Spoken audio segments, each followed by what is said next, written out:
오늘은 조직신학 시간입니다. 조직신학 중에 오늘은 심판에 대해서 함께 공부를 하겠습니다. 마태복음 24장 3절부터 우리 보겠습니다. 예수께서 감람산 위에 앉으셨을 때에 제자들이 종용이 와서 가로되 우리에게 이르소서 어느 때에 이런 일이 있겠사오며 또 주의 임하심과 세상 끝에는 무슨 징조가 있사오리이까.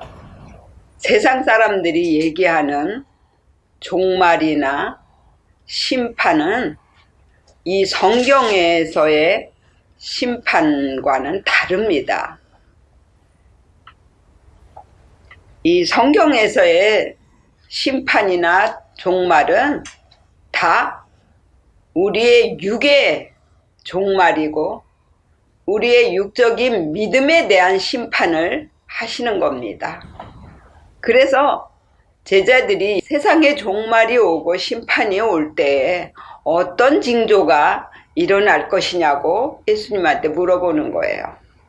제자들의 생각은 이 세상이 종말이 올 것이고 세상의 심판을 내릴 거다라고 생각하는 거예요. 그런데 4절 보면 예수께서 대답하여 가라사대 너희가 사람의 미혹을 받지 않도록 주의하라.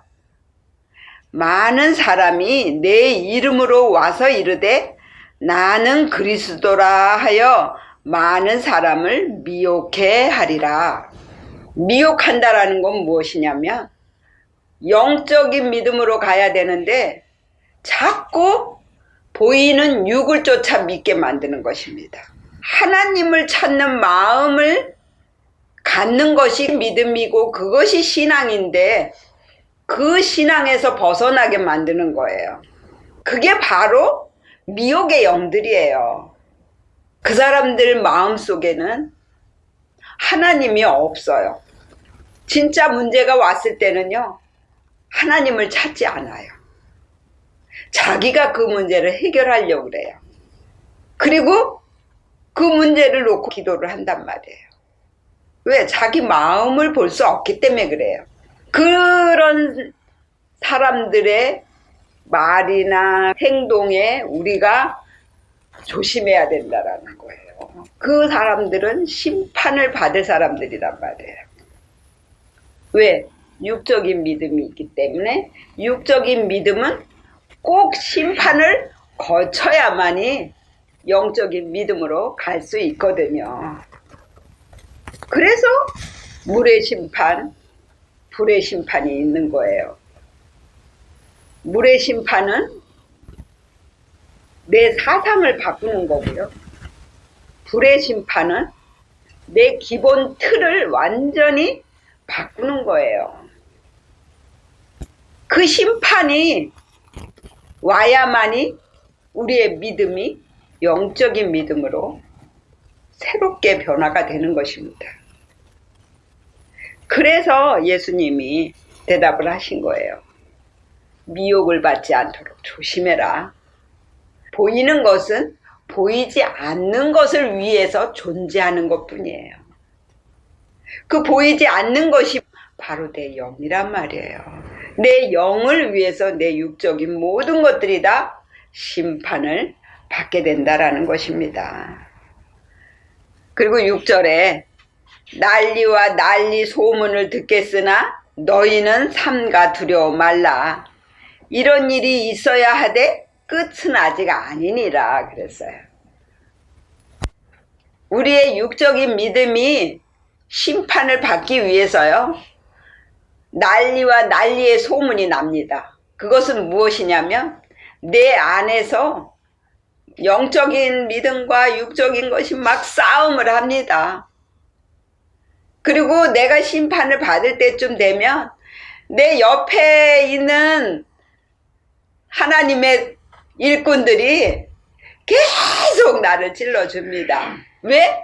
심판의 때가 왔거든요. 그래서 옆에 있는 사람들이 막 찔러줄 때가 지금 내가 심판의 때를 겪고 있구나 라는 걸 깨달으면 돼요.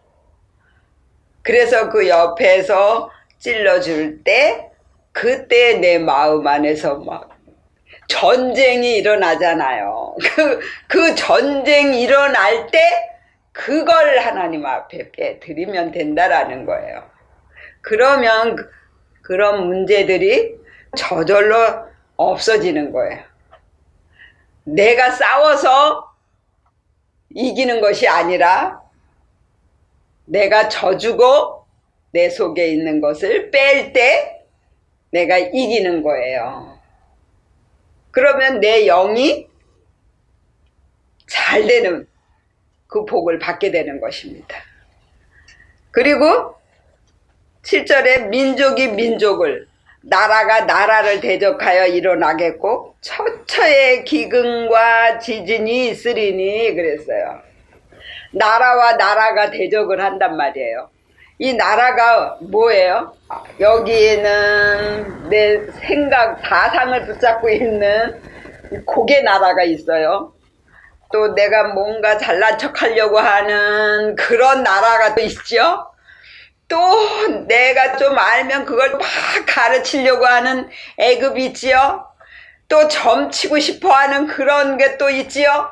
이런 나라들이 대적하는 거예요, 서로. 거기다가 기근이 나와. 그건 뭐냐? 이렇게 될 때는 영적인 말씀이 깨달아지지가 않는 거예요. 자꾸 혼돈이 일어나서 이 말씀이 영적인 것인지 육적인 것인지 알 수가 없게 된다라는 거예요. 그 때가 바로 심판의 때라는 거예요. 그리고 지진이 일어나. 이게 뭐냐? 막 흔들려. 내 믿음도 흔들리고 마음도 흔들리고 생각도 흔들려요. 그게 지진이에요.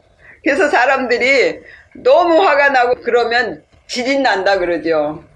뭐 이 세상에 이 지구가 막 지진이 일어나 그래서 심판이 온다고 생각하지만 이 성경에서 나오는 모든 말씀은 다 나에게 주신 말씀이고 믿음에 대한 말씀이에요.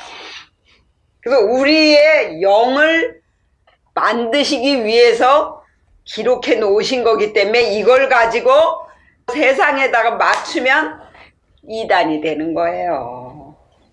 잘못된 믿음으로 가게 된다라는 거예요. 그래서 어떤 거 하나도 다른 사람에게 적용하거나 육적인 것으로 적용하거나 세상적인 것으로 적용을 하게 되면 나는 바로 미혹의 영에게 지금 사로잡히게 된 겁니다. 그래서 절대적으로 다 나에게 적용해야 되고 내 마음에서 지금 일어나는 일들이라는 것을 깨달아야 되는 거예요. 그러면 아무하고도 부딪힐 일이 없어요.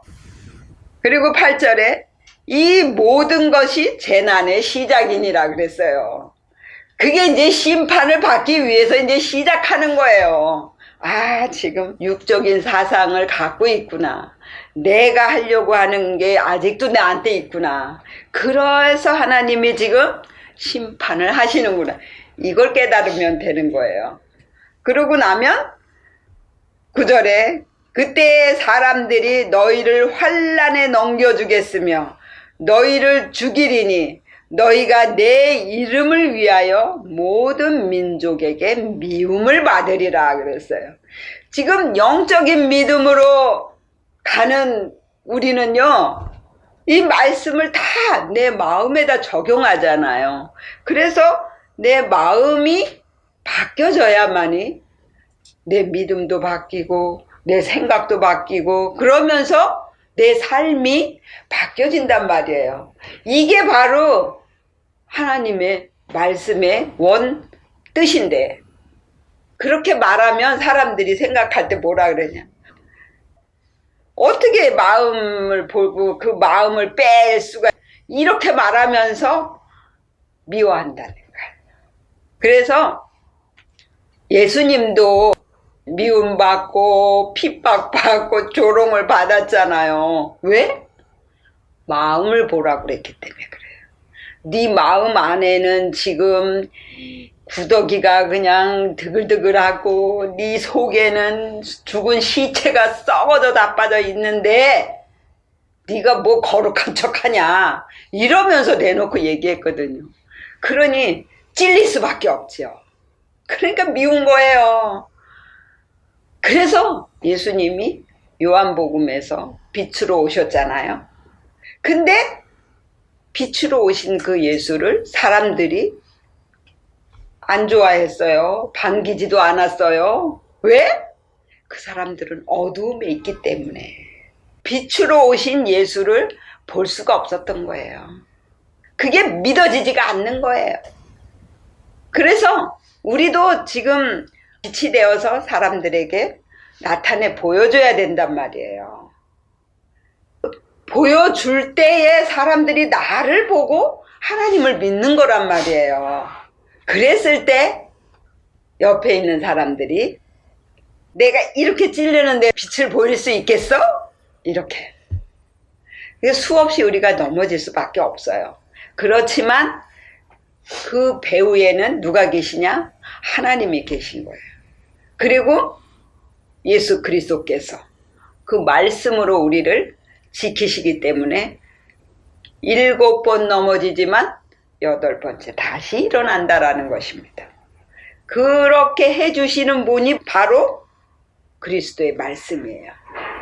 그렇게 우리는 빛으로 변화를 시키시겠다라는 것입니다. 그리고 10절에 그때 많은 사람이 시험에 빠져 서로 잡아주고 서로 미워하겠으며 거짓 선지자가 많이 일어나 많은 사람을 미혹하게 하겠으며 불법이 성함으로 많은 사람의 사랑이 식어지리라. 지금 믿는 자들이 오히려 더 사랑을 못해요. 왜냐하면 자기가 하나님을 잘 믿는다라고 생각하고 자기는 거룩하다고 생각하는 거예요. 왜? 예수가 자기 대신에 십자가에서 죽어줬기 때문에. 그래서 자기는 죄가 없다라는 거예요. 그런 믿음을 갖고 있기 때문에. 그래서 예수를 안 믿는 사람은 다 저주받을 사람, 다 지옥 갈 사람으로 생각하는 거예요. 그런데 누구든지 다 개념만 바뀌어지면요, 다 하나님을 믿게 돼 있어요. 그래서 대적하지 말라는 거예요. 그래서 머리에 숯불을 올리겠다라는 거예요. 그 숯불이 뭐예요? 불이 개념을 바꾸시겠다라는 거예요. 나는 못해요 라는 개념으로 바뀌어지기만 하면 그런 사람들도 다 하나님을 믿게 된다라는 것입니다. 그러니까 그런 사람들하고 싸우지 말라는 거예요. 그 사람 안에 누가 계시냐? 하나님이 계신 거예요. 그래서 심판의 때가 되면 많은 사람들에게서 사랑이 식어진다라는 것이 나타나는 거예요. 그게 불법이야. 불법이 뭐냐면요, 법을 어겼다라는 거예요. 하나님의 법이 뭐예요? 십자가잖아요. 그게 계명이에요. 첫째 되는 계명은 내 모든 걸 다해서 하나님을 사랑하는 거고, 둘째 되는 계명은 내 이웃을 내 몸과 같이 사랑하는 거예요. 그래서 10계명도 4계명까지는 하나님을 사랑하는 거고요, 5계명서부터 10계명까지는 이웃을 사랑하는 거예요. 그게 십자가란 말이에요. 그 십자가를 삶에서 우리가 져야 되는 거예요. 그 계명은 내 힘으로 지킬 수 있는 게 아니라 하나님께서 우리를 바꿔주셔야만이 지킬 수 있는 거예요. 그리고 13절에 그러나 끝까지 견디는 자는 구원을 얻으리라. 이 천국 복음이 모든 민족에게 증거되기 위하여 온 세상에 전파되리니 그제야 끝이 오리라 그랬어요. 온 세상에 전파돼야 된다고. 머리부터 발끝까지 내가 바뀌어져야 된다라는 것입니다. 그래야 이 심판의 끝이 오는 거예요. 그러면 우리의 믿음이 온전하게 세워지는 것입니다. 그래서 심판은 물의 심판이 있고 불의 심판이 있다라는 것을 명심하시고, 물의 심판이 왔던 사람은 이제 불의 심판이 빨리 오기를 기다려야 돼요. 그래야 이 기본 틀이 그냥 완전히 바뀌어져서 이 삶에서 어떤 일이 있어도 다 하나님이 하셨다라고 믿어지는 거예요. 그리고 옆에 있는 사람이 다 나를 도와주는 사람이라고 믿어지는 거예요. 그러면 이제 끝이 온 거예요. 그러면 내 온 전신이 다 바뀌어져서 우리의 삶이 빛의 삶으로 나타내지고, 그래서 사람들이 나를 보고 하나님을 믿게 된다라는 것입니다. 그게 세상 끝까지 우리가 복음을 전파하는 거예요. 내가 바뀌어진 모습을 우리 가족에게 보여주고 가정에서 천국이 이루어지고, 그렇게 되면 그 가족들이 나아가는 곳마다 또 천국이 이루어지고, 이렇게 해서 천국 복음이 전파가 되는 것입니다. 저와 여러분들 다 이렇게 되어지시기를 예수의 이름으로 축원을 드립니다. 아멘.